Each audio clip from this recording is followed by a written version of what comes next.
기일필 420쪽, 내용상으로는 룻기 1사 2배1 초반까지입니다. 오늘 핵심은 아주 분명합니다. 오픈 쿼트, 나오미의 비극은 단순히 왜 이런 일이 일어났는가의 문제가 아니라 남겨진 자가 어떻게 하나님께 돌아가고 그 빈 삶이 어떻게 채워지기 시작하는가의 문제다. 클로스 쿼트. 2일차 핵심 정리. 이야기는 나오미의 관점에서 전개된다. 오늘 첫 부분에서 중요한 말이 나옵니다. 오픈 쿼트. 엘리멜렉을 나오미의 남편이라고 소개하는 것은 앞으로 이야기가 나오미의 관점에서 전개될 것을 미리 예시한다. 클로스 쿼트. 즉 룻기는 제목은 룻기이지만 초반부의 정서와 고통은 나오미의 눈으로 보게 만듭니다. 나오미가 느끼는 것들이 중심에 놓입니다. 사별, 외로움, 베들레헴으로의 귀양, 상처, 가난, 룻의 미래에 대한 걱정, 보아스에 대한 견해, 손자의 탄생을 통한 회복. 그래서 룻기는 단순히 룻 한 사람의 신앙담이 아니라 텅 빈 나오미가 어떻게 채워지는가를 보여주는 이야기이기도 합니다. 샬 2. 오르바와 룻은 대조되는 인물이다. 나오미의 두 며느리는 오르바와 룻입니다. 오르바는 돌아가고 룻은 붙었습니다. 여기서 책은 오르바를 함부로 비난하지 말라고 합니다. 오르바는 시어머니의 말을 따른 것입니다. 당시의 상식으로 보면 오르바의 선택은 자연스럽고 합리적입니다. 반대로 룻의 선택은 상식을 넘어섭니다. 오르바는 상식적인 선택을 했고 룻은 상식을 초월한 충성의 선택을 했습니다. 이 대조가 중요합니다. 오픈 쿼트. 오르바가 나쁘기 때문에 룻이 빛나는 것이 아니라 오르바가 자연스러운 선택을 했기 때문에 룻의 선택이 더 놀랍게 드러난다. 클로스 쿼트.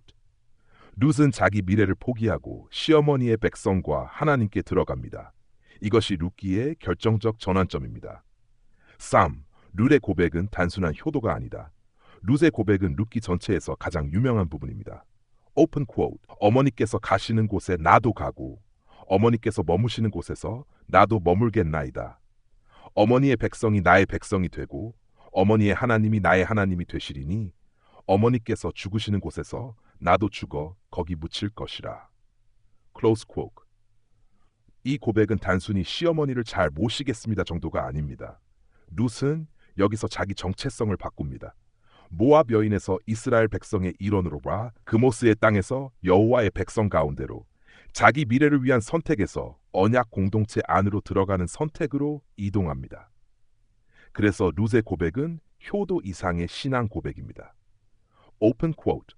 룻은 나오미를 따라간 것이지만 더 깊이 보면 여호와의 백성 안으로 들어간 것이다. 비극의 원인보다 중요한 것은 남은 자다.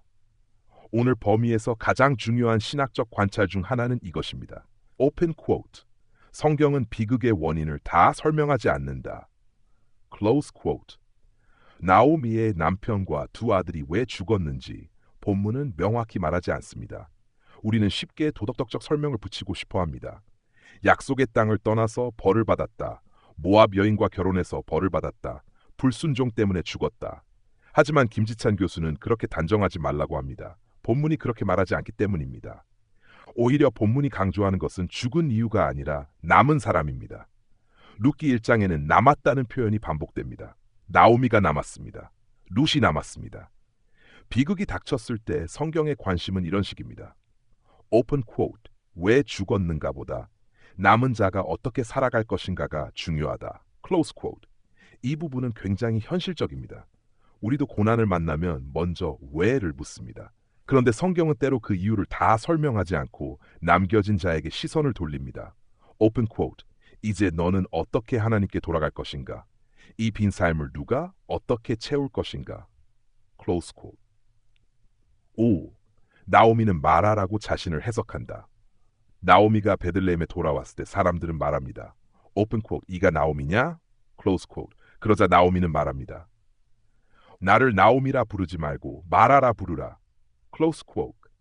나오미는 즐거운 자라는 뜻과 관련되고 마라는 쓴 자라는 뜻과 관련됩니다. 나오미는 자기 인생을 이렇게 해석합니다. 오픈 쿼트. 나는 즐거운 자가 아니라 쓴 자가 되었다. 클로스 쿼트. 그리고 더 나아가 자기 고난의 원인을 여호와께 돌립니다. 오픈 쿼트. 내가 풍족하게 나갔더니 여호와께서 나를 비어 돌아오게 하셨다. 클로스 쿼트. 이 말은 나오미의 솔직한 탄식입니다. 그녀는 하나님을 떠난 무신론자가 아닙니다. 오히려 하나님을 믿기 때문에 하나님께 묻고 있습니다. 하지만 나오미의 해석은 아직 완전하지 않습니다. 나오미는 자신이 텅 비어 돌아왔다고 생각합니다. 그런데 본문은 조용히 말합니다. 오픈 쿼트. 나오미가 모압 지방에서 그의 며느리 모압 여인 룻과 함께 돌아왔는데 클로스 쿼트. 나오미는 자기가 비었다고 말하지만 사실 완전히 빈 것은 아니었습니다. 룻이 있었습니다. 이게 룻기의 섬세함입니다. 오픈 쿼트. 나오미는 자신이 빈손이라고 느꼈지만 하나님은 이미 룻을 그녀 곁에 붙여두셨다. 클로스 쿼트. 6. 돌아오다가 1장의 중심 동사다. 룻기 1장에는 돌아오다라는 동사가 반복됩니다. 책에서는 무려 12번 등장한다고 설명합니다. 이것은 룻기 1장의 핵심 주제가 돌아감이라는 뜻입니다. 그런데 단순히 장소 이동이 아닙니다. 모압에서 베들레헴으로 돌아가는 것, 흉년의 땅에서 양식의 소식이 있는 곳으로 돌아가는 것, 자기 백성을 돌보시는 하나님께 돌아가는 것입니다. 나오미가 돌아가는 이유는 이것입니다. 오픈 쿼트. 여호와께서 자기 백성을 돌보사 그들에게 양식을 주셨다. 클로스 쿼트. 여기서 돌보다는 하나님이 자기 백성의 필요를 보시고 채우신다는 뜻입니다. 그래서 나오미의 귀향은 단순한 고향 복귀가 아니라 오픈 쿼트. 자기 백성을 권고하시고 양식을 주시는 하나님께 돌아가는 사건, 클로스 쿼트입니다. 7. 베들레헴 도착은 우연이 아니라 섭리의 시작이다. 나오미와 룻이 베들레헴에 도착한 때는 보리 추수 시작할 때였습니다. 이 말은 그냥 배경 설명이 아닙니다. 나오미는 자기가 비어 돌아왔다고 생각하지만 하나님은 이미 양식의 계절을 준비해 두셨습니다.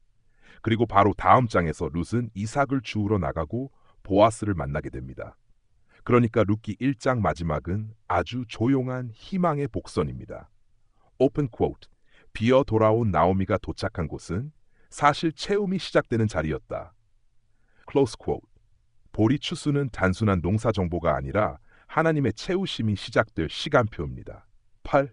보아스의 등장은 해결의 실마리다. 오늘 마지막 부분인 2장 1절에서는 보아스가 처음 등장합니다. 오픈 쿼트. 나오미의 남편 엘리멜렉의 친족으로 유력한 자가 있으니 그의 이름은 보아스더라. 클로스 쿼트. 보아스는 유력한 자로 소개됩니다. 이 표현은 단순히 돈이 많은 사람이란 뜻만은 아닙니다. 구약에서는 이 말이 부유한 자, 용맹한 자, 영향력 있는 자, 도덕적으로 평판이 좋은 사람을 가리킬 수 있습니다. 즉 보아스는 탁월한 남자입니다. 그리고 나중에 보아스는 룻을 현숙한 여인이라고 부릅니다. 여기서 구조가 보입니다. 오픈 쿼트, 유력한 자, 보아스, 현숙한 여인, 클로스 쿼트. 이 둘의 만남은 단순한 로맨스가 아니라 하나님의 인애가 구체적으로 나타나는 통로가 됩니다. 오늘의 핵심 흐름, 오늘 범위를 아주 간단히 정리하면 이렇습니다. 오픈 쿼트. 나오미는 남편과 두 아들을 잃고 그 여인이 되었고 자신을 마라라고 부를 만큼 쓴 인생이 되었다. 그러나 룻은 상식을 넘어 나오미와 여호와께 붙었고 하나님은 보리 추수 때 베들레헴으로 돌아오게 하시며 보아스라는 회복의 통로를 준비하셨다. 클로스 쿼트. 오늘의 핵심 문장. 오픈 쿼트. 룻기 1장은 비극의 원인을 설명하기보다 비극 속에 남은 자들이 하나님께 돌아가고 하나님께서 이미 그들의 빈 삶을 채우기 시작하셨음을 보여준다. 클로스 쿼트. 클로스 쿼트. 나 오늘의 묵상 포인트. 나오미는 자기 삶을 틀린 말은 아닙니다. 실제로 남편과 두 아들을 잃었습니다. 하지만 완전히 맞는 말도 아니었습니다. 그녀 곁에는 룻이 있었습니다. 그리고 도착한 때는 보리 추수의 시작이었습니다. 또 보아스가 있었습니다. 이것이 신앙의 중요한 지점입니다. 우리는 고난 중에 자기 삶을 너무 빨리 결론 내릴 때가 있습니다. 나는 끝났다. 나는 비었다. 하나님이 나를 괴롭게 하셨다. 이제 남은 것이 없다. 그런데 룻기는 조용히 말합니다. 오픈 쿼트. 네가 비었다고 느끼는 그 자리에도 하나님이 남겨두신 룻이 있을 수 있다. 내가 끝났다고 생각한 그 시간에도 하나님이 준비하신 보리 추수가 시작되고 있을 수 있다. 클로스 쿼트. 오늘 공부 질문. 오늘은 이 질문들을 붙잡고 정리하면 좋겠습니다. 1. 나오미는 왜 자신을 마라라고 부르라고 했는가? 나오미는 자신이 비어 돌아왔다고 말했지만 실제로 그녀 곁에 남아있던 것은 무엇인가? 오르바의 선택과 룻의 선택은 어떻게 다른가? 4. 룻의 고백은 단순한 효도를 넘어 어떤 신앙적 의미를 가지는가? 보리 추수 시작할 때라는 말은 왜 희망의 복선인가? 질문에 대한 답변 예시. 1. 나오미는 왜 자신을 마라라고 부르라고 했는가? 나오미는 남편과 두 아들을 모두 잃고 자기 인생이 즐거움이 아니라 쓴 고통으로 바뀌었다고 느꼈기 때문입니다.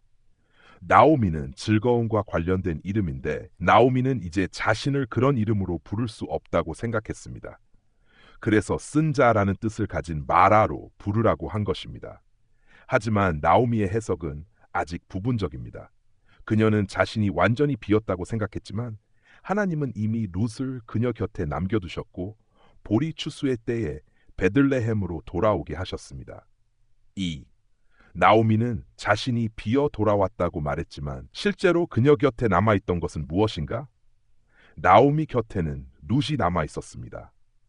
나오미는 남편과 두 아들을 잃었기 때문에 자신이 완전히 비었다고 느꼈지만 룻은 시어머니를 떠나지 않고 끝까지 붙어봤습니다.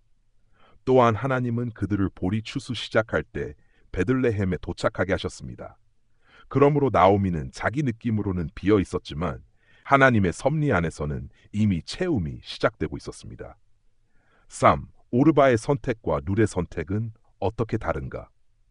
오르바는 나오미의 권면을 따라 자기 백성과 자기 신들에게 돌아갔습니다. 이것은 당시 상황에서 상식적이고 현실적인 선택이었습니다. 반면 룻은 상식을 넘어서는 선택을 했습니다. 룻은 자기 고향, 미래의 재혼 가능성, 안정된 삶을 포기하고 나오미와 함께 가겠다고 고백했습니다. 더 나아가 나오미의 백성을 자기 백성으로, 나오미의 하나님을 자기 하나님으로 받아들였습니다. 따라서 오르바는 상식적인 길을 선택했고 룻은 언약적 충성과 신앙의 길을 선택했습니다. 4. 룻의 고백은 단순한 효도를 넘어 어떤 신앙적 의미를 가지는가? 룻의 고백은 단순히 시어머니를 잘 모시겠다는 효도의 말이 아닙니다. 룻은 어머니의 백성이 나의 백성이 되고 어머니의 하나님이 나의 하나님이 되시리라고 고백했습니다. 이것은 룻이 모압 여인으로서의 이전 정체성을 내려놓고 여호와의 백성 안으로 들어가는 신앙적 결단입니다. 룻의 고백은 충성과 사랑의 고백이면서 동시에 여호와 하나님께로 향하는 신앙 고백입니다. 5. 보리 추수 시작할 때라는 말은 왜 희망의 복선인가? 보리 추수는 양식이 생기는 때입니다. 나오미는 자신이 비어 돌아왔다고 생각했지만 실제로는 양식이 시작되는 때에 베들레헴에 도착했습니다. 또한 보리 추수는 룻이 이삭을 주우러 나가 보아스를 만나게 되는 배경이 됩니다. 그래서 보리 추수 시작할 때라는 말은 단순한 시간 정보가 아니라 하나님께서 나오미와 룻의 빈 삶을 채우기 시작하신다는 희망의 복선입니다. 오늘 분량은 룻기 전체에서 아주 중요한 전환부입니다. 비어 돌아왔다는 나오미의 고백과 보리 추수 시작할 때라는 내레이터의 설명이 충돌하는 지점이 핵심입니다. 나오미는 비었다고 말하지만 본문은 이미 이렇게 말하고 있습니다. 오픈 쿼트 아니다. 하나님은 이미 채우기 시작하셨다. 클로즈 쿼트.